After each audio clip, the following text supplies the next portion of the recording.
New Year's Day mother-in-law gives allowance only to sister-in-law's child. I don't give to others' kids. That's fine, I snapped. I stop her rent payments. Stop sending money to my mother-in-law. As John sharply swatted away the small hand his son extended, the sound echoed sharply through the quiet living room on New Year's Day. I don't see why I need to give New Year's money to someone else's child. With a scornful expression, Nancy looked down at us as if we were something dirty. Next to me, my son's small shoulders trembled. Instinctively, I reached out and gently rubbed his reddened hand. I never wanted him to experience this kind of pain. But in this moment, I lacked the power to protect him or to change our circumstances. Such a cute little grandchild. This year, I've put something extra special in your envelopes. Her sickly sweet words, directed at my sister-in-law's children, felt like shards of ice cutting through the air as my son and I sat unnoticed, as if we didn't exist. Every year on this day, I endure the same treatment. But this year, it hurt more than ever. Just yesterday, Mike, my son, had been excitedly talking about visiting Grandma's house, his eyes lighting up every time he mentioned it. He was looking forward to receiving his New Year's gift and creating a special memory to start the year. That pure and innocent expectation was now shattered before my eyes, crumbling like a fragile house of cards. Watching this unfold felt like my heart was being torn apart. I sat quietly, gripping the edge of the carpet so tightly that my nails dug into its surface. The physical pain was easier to bear than the emotional anguish. "Grandma? Why?"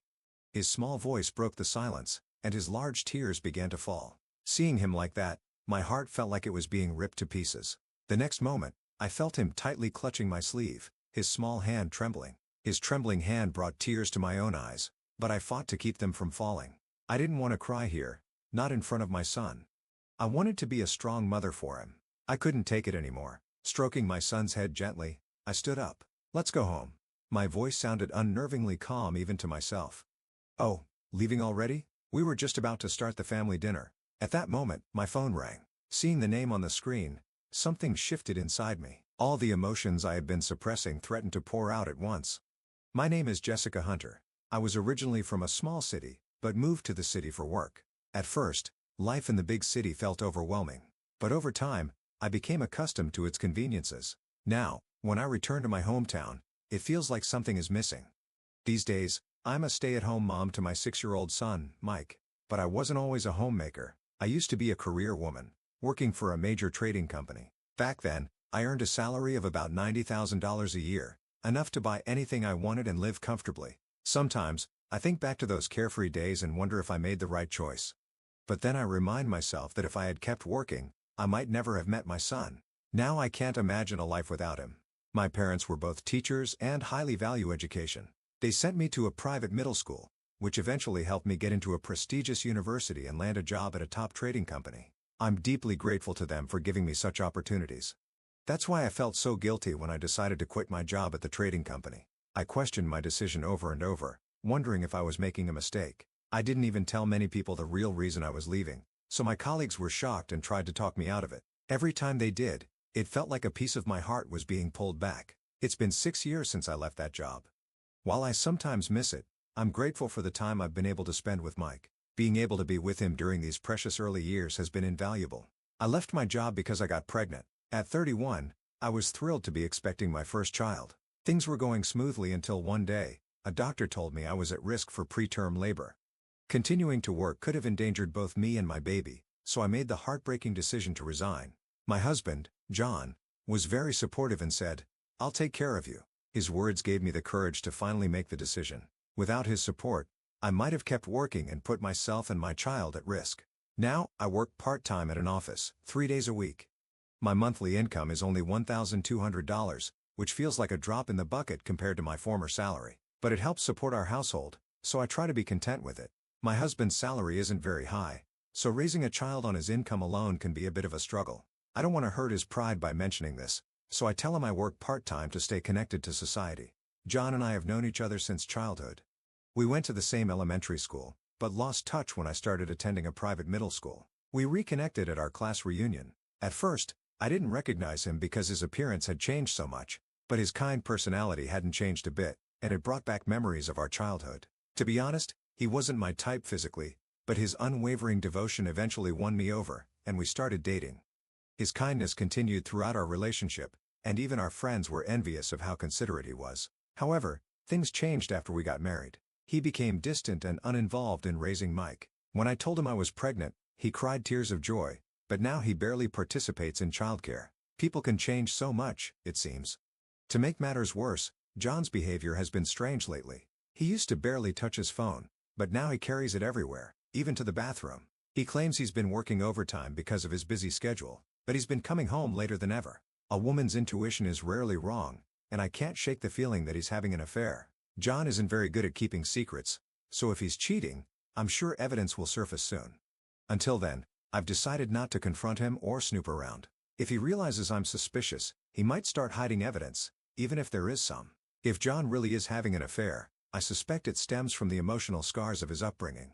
He grew up in a single-parent household and always felt the need to meet his mother's expectations. He once told me he worked hard to please her because he didn't want to cause her any trouble. He took numerous high-paying job interviews, hoping to provide financial support from her. Unfortunately, after many rejections, he settled for his current position. I remember how shocked he was when we discussed our salaries before marriage. My income was significantly higher, which must have been a blow to his bride. Since then, we've avoided discussing our salaries altogether. I've been covering the financial support he sends to his mother, which has probably eased some of his burden, but might also contribute to his stress. I've worried that this stress could manifest in unhealthy ways, and now, it seems like it has. One evening, I received an unexpected call from my sister-in-law, Rachel. I was in the middle of making dinner and couldn't answer right away, but the phone rang persistently. Assuming it was urgent, I eventually picked up. "Starting tomorrow, I'm going on a 3-day trip with Mom. Can you take care of my son?" She spoke as if I had no choice in the matter. "I'll drop him off at your place at 9 a.m. Thanks in advance." Rachel had been living with my mother-in-law since her divorce. The divorce was apparently her fault, caused by an affair on her part. I had always found her selfish, but I maintained a neutral relationship for Mike's sake. However, this request was too much. I had plans to meet friends for lunch the next day, and taking care of someone else's child for 3 days was unreasonable. Besides, why wasn't she taking her son on the trip? I decided to politely decline. After hanging up, I felt a pang of guilt, but I reminded myself it was the right thing to do. Not long after, my phone rang again. This time, it was my mother-in-law. "What's this I hear about you refusing to take care of Rachel's son? You know we're going on a trip, don't you? How could you possibly say no to taking care of a 6-year-old? I wanted to throw her words back at her, but held my tongue. My mother-in-law had been called to me from the start of my marriage. Any time I expressed disagreement, she would retaliate tenfold. I'm certain she sees me as the woman who stole her son. Regardless of how justified I might be, she always sides with John or Rachel. I decided there was no point in arguing. I told her I'd discuss it with John and ended the call. That night, John came home after midnight. I had waited up, even though I was exhausted. "Your mom and Rachel called today. They want me to take care of Rachel's son for 3 days, while they go on a trip. But I have plans tomorrow. Can I say no?" I expected John to agree with me. Even if he might be distant lately, he couldn't be so unreasonable. "Just take both kids with you. I'm sure your friends won't mind." I was stunned. "Are you serious? Taking one child is already enough to impose on them. 2 is completely unreasonable. It would be worse to refuse Mom and Rachel. You should respect their wishes." I couldn't believe what I was hearing. Was John really this oblivious, or did he simply not care about me anymore? Reluctantly, I texted my friends explaining that I'd be bringing 2 kids to lunch. None of them responded, likely already asleep. It was past midnight after all. Then, with great reluctance, I messaged Rachel to tell her I would take her son after all. Her response was infuriating. "Oh, thanks so much. To be honest, I was planning to bring him over regardless of what you said." And the audacity was unbelievable. Just as I finished sending my messages, I noticed a notification on John's phone. He was in the shower, so I glanced at the screen. The sender's name was familiar, Rachel's ex-husband's younger sister. I remembered how friendly she and John had been at family gatherings, but I never imagined they were still in contact. Curious and suspicious, I opened the message. Its contents confirmed my worst fears. "Today was amazing. I want to see you again tomorrow." No. Every day. My heart sank. I had been right all along. John was having an affair. Still, his carelessness in leaving his phone unlocked was baffling. Part of me felt vindicated, but the pain of seeing the evidence was overwhelming. I decided to pretend I hadn't seen anything, for now. I would need more proof before confronting him. That night, I barely slept. Since discovering the affair, my nights have been restless, and my health was beginning to suffer. Despite everything, I had to keep going for Mike's sake. The next morning, Rachel arrived with her son as planned. She didn't even bother to apologize for the inconvenience. Later that day, While cleaning John's study, I stumbled upon some suspicious documents. Among them was an insurance policy for Mike, something I had signed up for myself. The papers suggested John was trying to cancel the policy without my knowledge. As I replaced the documents, a photo slipped out from between two books. It was of John and Rachel's ex-husband's sister, taken 6 months ago. They looked happy, like a couple on vacation. I couldn't remember the last time John had taken me on a trip. The discovery filled me with a mix of anger and sadness. I resolved to gather more evidence before taking any action. I wasn't the type of woman to suffer in silence. Over the next few weeks, I hired a private investigator to dig deeper into John's affair. What they uncovered was far worse than I had imagined.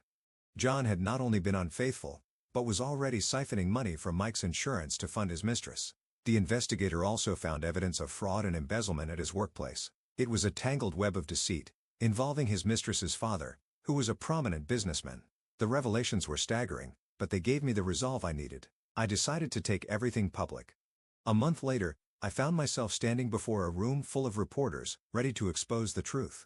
Would you like me to continue from here? The press conference was packed, the air heavy with anticipation.